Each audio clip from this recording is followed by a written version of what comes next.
Sociology and Food.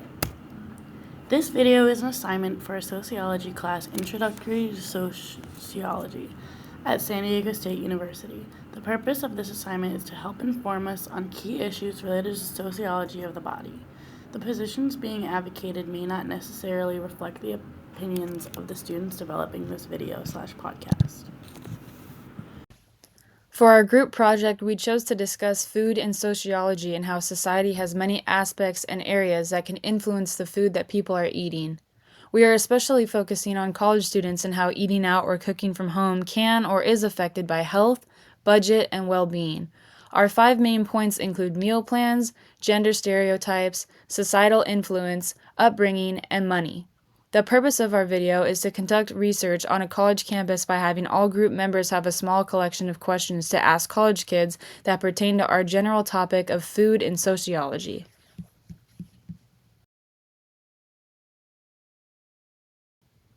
Hello, my name is Mallory Branum, and my topic was specifically on money and how money can influence the way people eat food, especially college kids.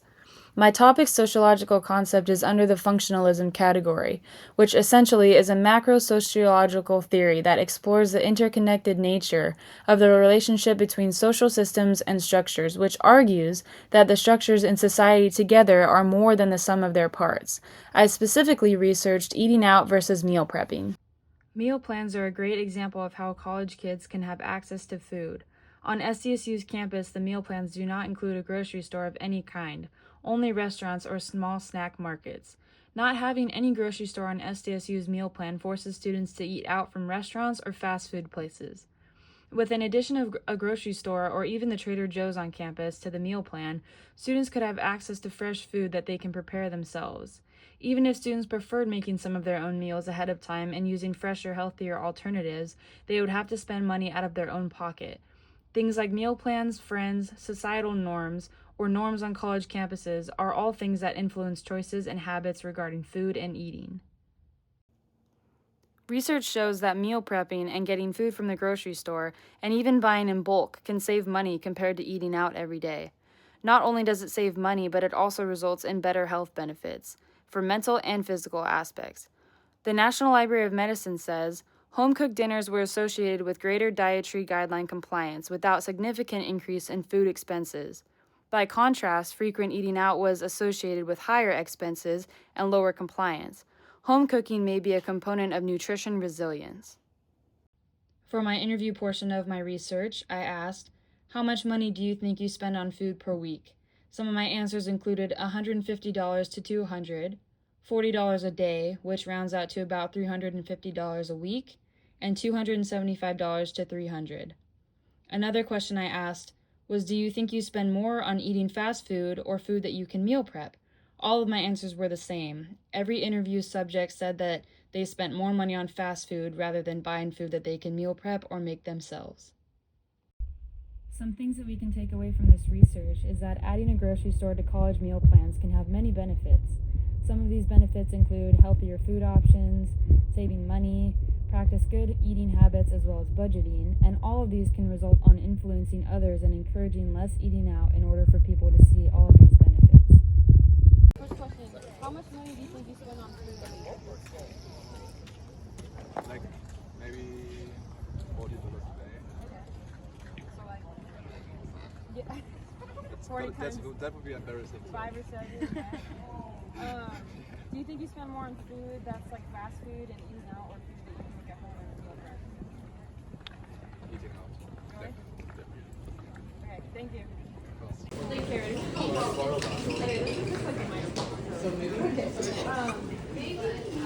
So first question, how much money do you think you spend on food a week?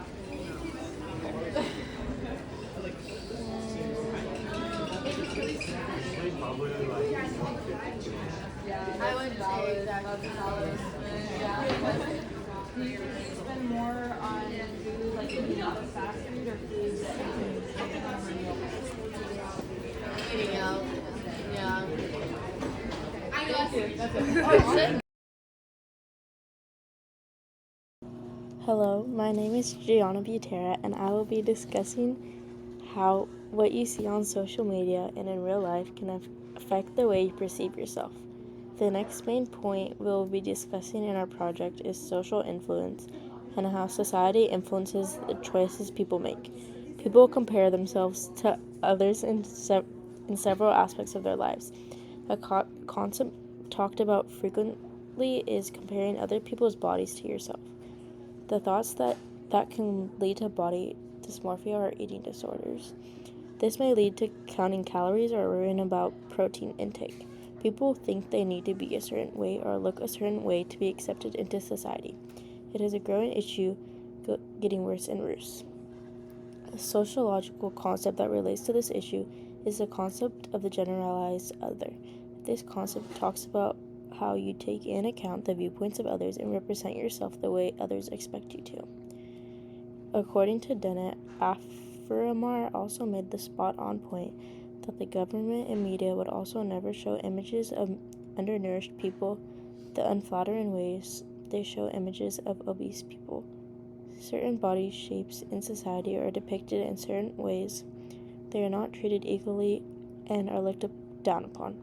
Another example that represents the social influence of society is social media engagement or exposure to image-related content may negatively impact body image and food choice in some healthy young adults. Social media is a very big factor in body image problems because people can edit themselves and make them look different online. People base themselves on these images that can be very unrealistic. People on the internet expect people in real life to look this way, and people try to live up to these standards. The subtopic for this main point is how society and social media affect on choices people make in their own life. We asked each person two main questions in every person we interviewed. The first question was, do you count your calories or protein intake in your everyday life? The second question was based on if they answered yes or no to the question. If they said yes, we would ask, is this because you're trying to maintain a certain fitness goal to fit in with today's societal norms and what you see on social media, or is it a general goal and why? If they answered no to the first question, we would say, does social media have any effect on what you eat and why? This concept explains how a person will follow society's expectations to fit in. These questions we asked students related to this sociological concept, the generalized other, because some people might base their calorie or protein intake on what they see on social media. Social media may influence them on what they think is right or wrong and what is acceptable in today's societal norms. We use sources from our class textbook, Norton Illuminate, and online photos from British Heart Foundation and the Lexington Line to collect more information about the topic. We decided to use interviews to convey our points because it represents people's opinions on campus and gives real-life examples to support our claims. In two other interviews, we asked a girl, and they explained and said, yes, I count my calories and protein intake in my everyday life. They said they do this because society looks at people certain ways depending on what they look like physically. We then asked a boy, and he said, no, I don't count protein or calorie intake every day. They said this because social media does have an effect on their eating, but because of the unrealistic body goals, especially in fitness. This creates a powerful impact on the audience because we include their peers' perspectives in what we are supporting. Okay. Do you count your calories or protein intake in your everyday life? No. No, I don't. Does social media have any effect on what you eat and why? I don't think so. I mean, oh man, I don't know. I don't have a whole lot of food on my social media. Yeah, I wouldn't say that social media affects me. I think it might be different for guys and girls, but yeah, at least for me, I would say no. So, Thank you so much. Yeah, Thank no, you. You got it. Do you count your calories or protein intake in your everyday life? Does social media have any effect on what you eat? I would say yes, and I definitely get a lot of ideas on like what to do on social media, but I really think that like steers me away from it.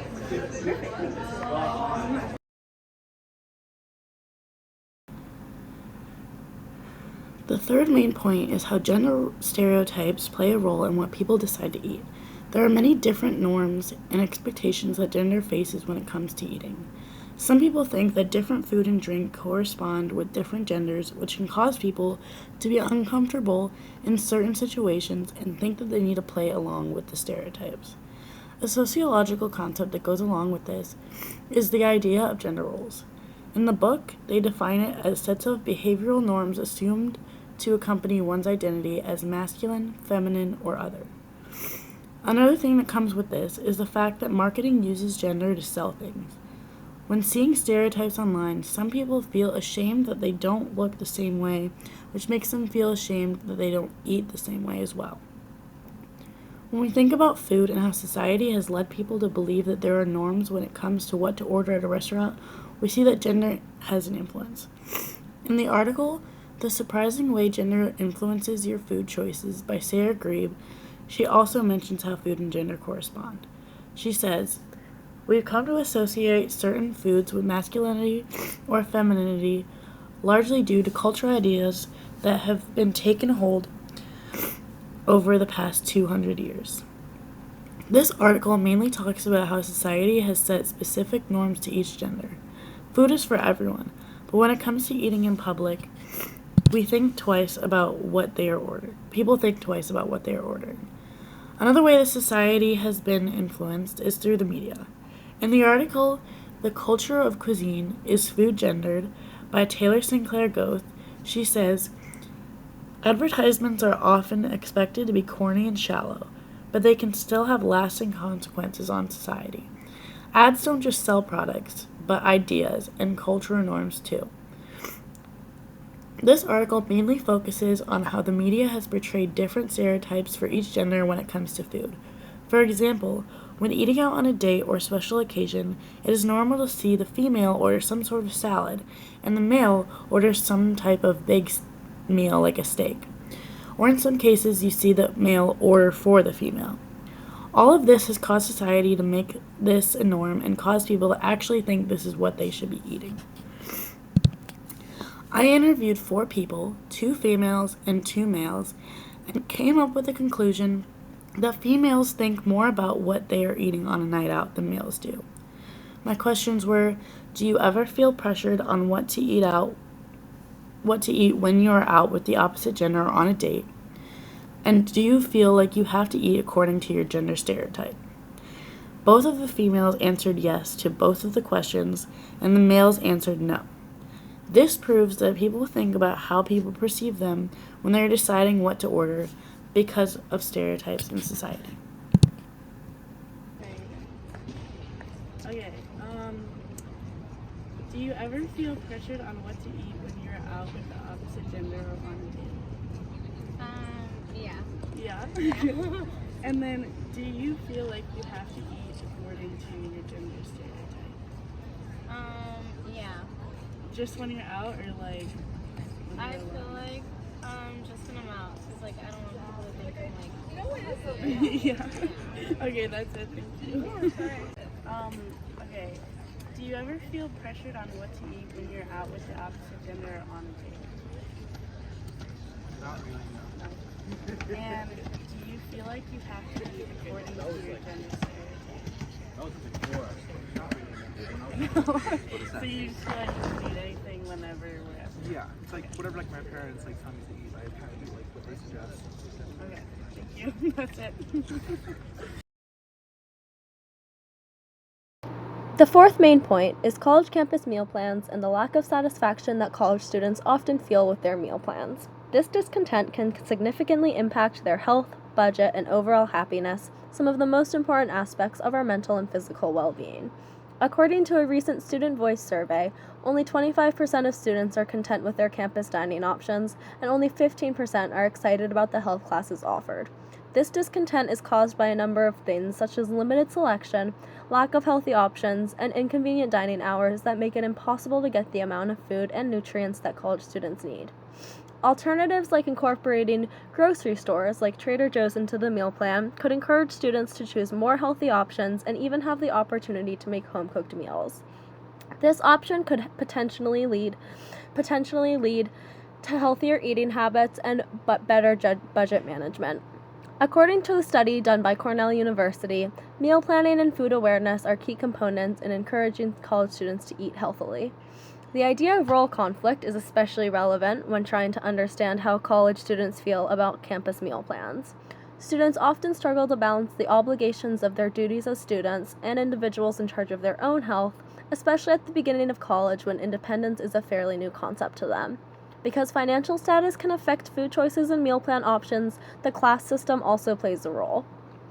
Students from different socioeconomic classes might not be able to choose healthier, often more expensive options or add supplements to their meal plans to get the food they need. According to Conley, and you may ask yourself, social movements often arise as a result of widespread dissatisfaction and a desire to change the way things are now. In this situation, students can come together to demand changes to the food plans that better meet their nutritional needs and financial restrictions. There is a major lack of satisfaction with many students' meal plans, which keeps them from getting the nutrition they need. For our research, we came up with 4 questions that we asked 4 students. What meal plan are you on? Are you satisfied with it? Do you think adding Trader Joe's to the meal plan would encourage you to shop there more and give you access to home-cooked meals? And do you think that would be beneficial to you? We asked these questions because we were able to get a feel of how people feel about their specific meal plans and whether having grocery stores on meal plans would make a difference. The goal was to find out if you were not satisfied with your meal plan, then would you be more likely to just spend it on your own money instead? Or if you had access to grocery stores to make home-cooked meals, then would you utilize that instead? When kids move to college, they have to make a pretty big adjustment to living independently and learning how to spend their money wisely. It is very common for college students to have a hard time with this adjustment, especially when it comes to food and getting the nutrition you need. This research shows how college students' money and health are impacted by the quality and accessibility of their meal plan options. Students who are not happy with campus dining trends tend to spend more money on food off the meal plan and think about possible solutions, such as having access to a grocery store, which could allow them to prepare healthier, more affordable meals at home and improve their financial well-being. What meal plan are you on and are you satisfied with it? Okay, I'm on Meals Plus. Not satisfied. I feel like I don't have enough money to eat during the week. So if Trader Joe's was included, do you think you would spend most of your money there? 100%. I get all my meals from Trader Joe's. Like half the food I eat each week is from Trader Joe's because I don't have enough money to go and buy 3 meals a day, which I need 3 meals a day. So. Yeah. So you think it would be more beneficial? 100%. Okay. Thank you. Yeah. Okay. So what meal plan are you on and are you satisfied with it? I'm on Meals Plus, and I feel like I am pretty satisfied with it because when I don't spend all of the money in the week, it carries over, and I feel like I'm able to get the meals that I need in a day and also have money for snacks and everything. But at the same time, just the 180 a week? 150. 150 a week. I think that without it carrying over, just having the 150 isn't enough for 3 meals a day for 7 days. So, but I'm pretty satisfied with it, but I think that the idea of it isn't great. Okay, if Trader Joe's was included, so that you could make home-cooked meals and stuff, would you spend, more of your money there? Yeah, I think I would, even just, go in the beginning of the week and, use most or all of my money on Trader Joe's so that I could, make the meals that I want and also feel a little bit more healthy with the stuff that I'm eating and feel better with it. So do you think it would be more beneficial? Yeah, I definitely do. I think it would be better for everyone because especially living in Chappie, it's everything is far away. Yeah. So I think that having Trader Joe's on the meal plan, I would feel a lot better about what I'm eating rather than just getting stuff from the food trucks and the cafe and the market. Thanks! Hello, my name is Devon Jones, and I will be covering the upbringing of children and how it affects the food choices they make as they become adults. A critical issue within this topic is parents' work-to-home life balance. Currently, the United States is seeing a rise in people eating out instead of eating food from their own homes. For the research for this topic, I came up with 4 questions that I asked 2 students. The questions were, did you eat out a lot as a kid or did you have home-cooked meals? Did you have access to a kitchen growing up? How does that compare to now? and does society influence your use of a kitchen? Here are the interviews. Did you eat out a lot as a kid, or did you have home cooked meals? Home cooked meals. And did you have access to a kitchen growing up? Yes. How does that compare to now? So I commute from Escondido, so I still have access to home cooked meals, and it saves a lot of money, and it's more healthy and organic. Yeah. And does society influence your use of a kitchen? I would say no. Thank you. Yeah. Did you eat out a lot as a kid, or did you have home cooked meals? Okay. And did you have access to a kitchen growing up? Yeah. How does that compare to now? I mean, I live at home, so I have the same kitchen. And does society influence your use of a kitchen? Not really. I mean, I think since coming to college, like, me and my friends tend to go out to eat more often, but I think that's more just like a free.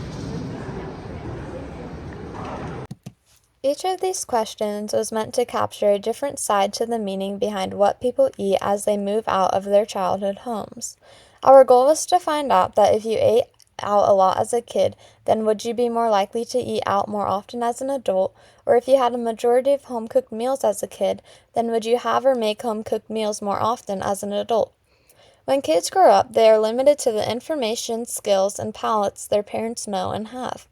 They are also limited to the types of food their parents put on their plates. According to the National Library of Medicine, exposure to different foods as a child can influence adult eating preferences and behaviors. For parents, this can sometimes not be an easy thing to solve. Parents are having to work long hours and long days just to make ends meet. Their minds are so focused on living the American dream that they are overwhelmed as to what to feed their children. Another issue is the increased cost of food. The cheaper food is the highly processed, non-organic, and the more expensive food is the organic, better quality, and unprocessed foods. The sociological concept I put with this topic was symbolic interactionism. Symbolic interactionism is a micro-level theory in which shared meanings, orientations, and assumptions form the basic motivations behind people's actions. We can see symbolic interactionism in the idea that a child knows only what a parent teaches them. Frontiers in Nutrition explains how the way of life a given family affects the eating habits of its children because provision of certain foods oftentimes determines the eating practices of these children. So as children grow up and move out, we can see their food choices being affected by how they grew up around food and the types of food they ate.